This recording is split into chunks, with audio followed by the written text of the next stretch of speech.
Hi friends, welcome to Arusuvai food. நாம இன்னைக்கு இந்த வீடியோல பார்க்க போற ரெசிபி சாஃப்டான பூரியும் அதுக்கு சைட் டிஷ் சாகும். வாங்க பார்க்கலாம். பூரி செய்யறதுக்கு 1 கப் அளவுக்கு கோதுமை மாவு எடுத்துக்கங்க. இத ஆட் பண்ணிக்கலாம். அடுத்து 1/2 கப் அளவுக்கு மைதா எடுத்துக்கங்க. இத ஆட் பண்ணிப்போம். 1/2 ஸ்பூன் அளவுக்கு சால்ட் ஆட் பண்ணிக்கலாங்க. 1 ஸ்பூன் அளவுக்கு எண்ணெய் ஆட் பண்றேங்க. முதல்ல இதெல்லாம் நல்லா மிக்ஸ் பண்ணிக்கலாம்.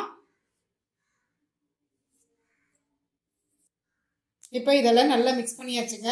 இப்போ இதுல கொஞ்சம் கொஞ்சமா தண்ணி ஆட் பண்ணி ஒரு டைட்டா மாவு பிசைஞ்சிக்கலாம்.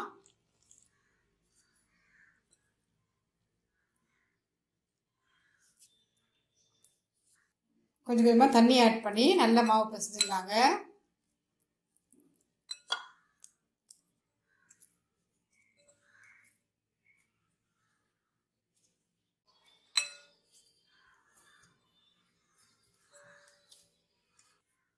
நல்லா டைட்டா மாவு பிசைஞ்சிக்கலாங்க.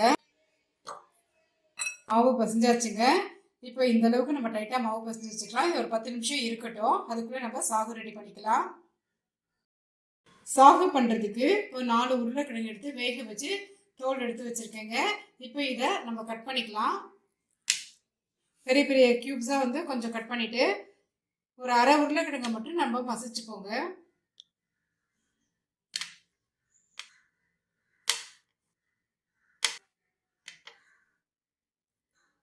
இந்த மாதிரி ஒரு பெரிய பெரிய கியூப்ஸா கட் பண்ணிக்கலாங்க. எல்லாத்தையும் கட் பண்ணிடுவோம். இப்போ எல்லா உருளைக்கிழங்கும் கட் பண்ணிட்டுங்க. இந்த பாதி உருளைக்கிழங்கு மட்டும் மசிச்சு வச்சுப்போம். இதை நம்ம அப்படியே இருக்கட்டுங்க. இதை நம்ம கடைசியாக தான் நம்ம ஆட் பண்ண போகிறோம். வச்சுன்னா இப்போ நம்ம சாகு பண்ணுறதுக்கு ரெடி பண்ணிக்கலாம். கடாயை எடுத்து ஹீட் பண்ணி வச்சுருக்கேங்க. இப்போ கடாய் நல்லா ஹீட் ஆகிடுச்சு. இதில் 1 ஸ்பூன் அளவுக்கு நான் கீ ஆட் பண்ணுறேன். 1 டேபிள் ஸ்பூன் அளவுக்கு ஆயில் ஆட் பண்ணுறேங்க. இப்போ ஆயிலும் கீயும் நல்லா ஹீட் ஆயிடுச்சுங்க. இதுல 2 துண்டு பட்டையும் ஒரு 4 லவங்கமும் எடுத்திருக்கேங்க. இதை ஆட் பண்ணிடலாம். அடுத்து 1 ஸ்பூன் அளவுக்கு சீரகம் ஆட் பண்றேங்க. இது நல்லா புரியட்டும். இப்போ இதெல்லாம் நல்லா வறுபட்டுடுச்சுங்க. இப்போ இதுல பொடியா நறுக்கி வச்சிருக்க வெங்காயத்தை நம்ம ஆட் பண்ணிக்க போறோம். ஒரு வெங்காயம் எடுத்து பொடியா நறுக்கி வச்சிருக்கேங்க. இதை ஆட் பண்ணிக்கலாம்.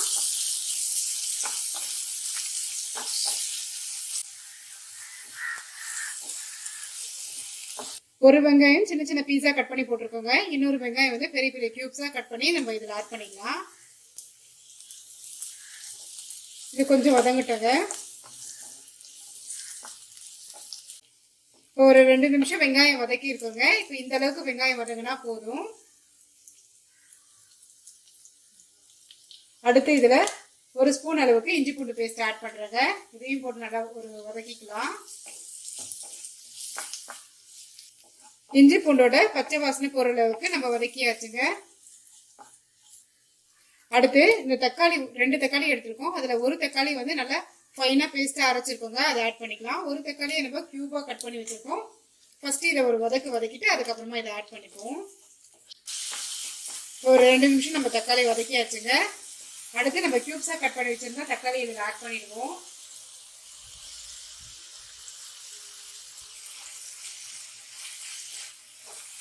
இதையும் இன்னும் ஒரு 2 நிமிஷம் நல்லா வதக்கிக்கலாம். 2 நிமிஷம் வதக்கியாச்சுங்க. தக்காளி கொஞ்சம் அங்கங்க தெரியுது. இந்த மாதிரியே இருக்கட்டுங்க. இப்போ இந்த ஸ்டேஜ்ல 1 ஸ்பூன் அளவுக்கு நான் மிளகாத்தூள் ஆட் பண்றேங்க. 1 ஸ்பூன் அளவுக்கு காஷ்மீரி சில்லி பவுடர் ஆட் பண்றேங்க. 1 ஸ்பூன் அளவுக்கு தனியாத்தூள் ஆட் பண்றேங்க.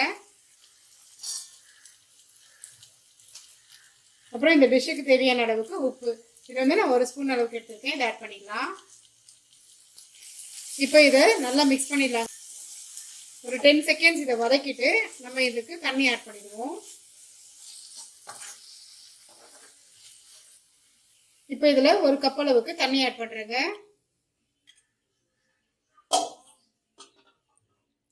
இது நல்லா மிக்ஸ் பண்ணிடலாம்.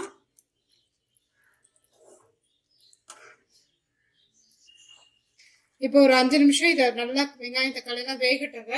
இதை மூடி போட்டு வச்சிடலாம். இப்போ 5 மினிட்ஸ் ஆயிருக்குங்க. எப்படி இருக்குன்னு பார்க்கலாம். பாருங்கள், நல்லா வெங்காயம் தக்காளிலாம் நல்லா வெந்திருக்கு, குக் ஆகிருக்கு. மசாலாவோட பச்சை வாசனைலாம் நல்லா போயிருக்கு.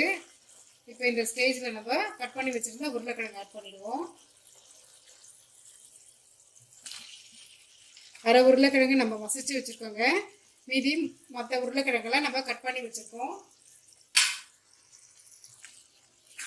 இது மிக்ஸ் பண்ணிக்கலாம்.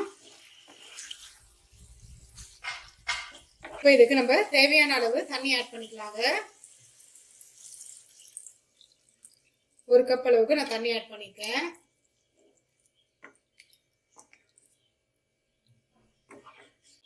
இப்போ இதில் 1/2 ஸ்பூன் அளவுக்கு கரம் மசாலா ஆட் பண்ணிக்கலாங்க.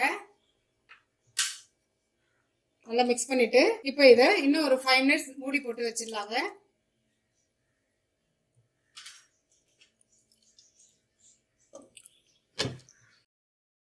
இப்போ 5 நிமிஷம் ஆயிருக்குங்க. எப்படி இருக்கு பார்ப்போம் வாங்க.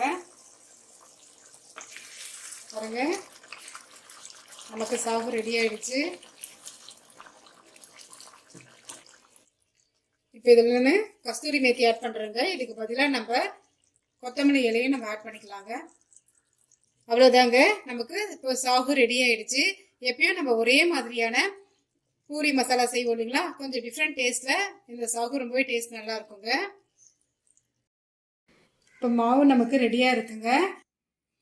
இப்போ இந்த சைஸ் அளவுக்கு நான் மாவு எடுத்துருக்கேங்க. இதை நல்லா உருட்டிட்டு மாவு திரட்டிக்கலாம். இந்த உருண்டையை மாவில் நல்லா டிப் பண்ணி எடுத்துக்கலாங்க. டிப் பண்ணி எடுத்துட்டு நல்லா ஒரு ப்ரெஸ் பண்ணிவிட்டு தேய்ச்சிக்கலாம்.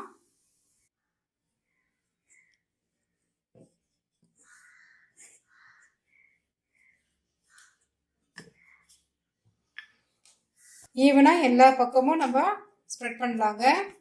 ஒரு பக்கம் நல்லா அதிகமாக அழுத்து கொடுத்துட்டோம்னா அந்த பக்கம் சரியாக உப்பி வராது.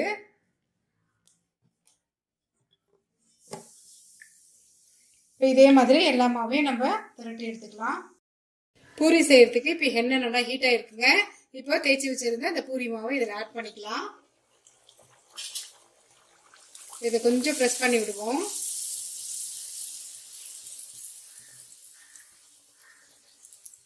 பாருங்க, இப்போ பூரி நல்லா உப்பி வருது. திருப்பிடலாம். ஆயில் நல்லா ஹீட்டாக இருந்தால் தாங்க நமக்கு கரெக்டாக வரும். அவ்வளோதாங்க, பூரி நமக்கு ரெடி ஆயிடுச்சு. இதை எடுத்துருவோம். இதே மாதிரி எல்லா பூரியும் நம்ம செஞ்சுக்கலாம். நம்ம ரொட்டீனாக செய்கிற மாதிரி பூரி மசாலா இல்லாமல் கொஞ்சம் டிஃப்ரெண்ட் டேஸ்ட்டில் நார்த் இந்தியன் ஸ்டைலில் இந்த பூரி சாகு வந்து ரொம்பவே நல்லா இருக்குங்க. கண்டிப்பாக உங்களுக்கும் இந்த ரெசிபி பிடிச்சிருக்கும்னு நினைக்கிறேன். பிடிச்சிருந்தா நீங்களும் உங்கள் வீட்டில் ட்ரை பண்ணி பார்த்துட்டு எப்படி இருக்குன்னு சொல்லுங்கள். அரசுவை ஃபுட் சேனலை லைக் பண்ணுங்கள், மறக்காமல் சப்ஸ்கிரைப் பண்ணுங்கள். தேங்க்ஸ் ஃபார் வாட்சிங்.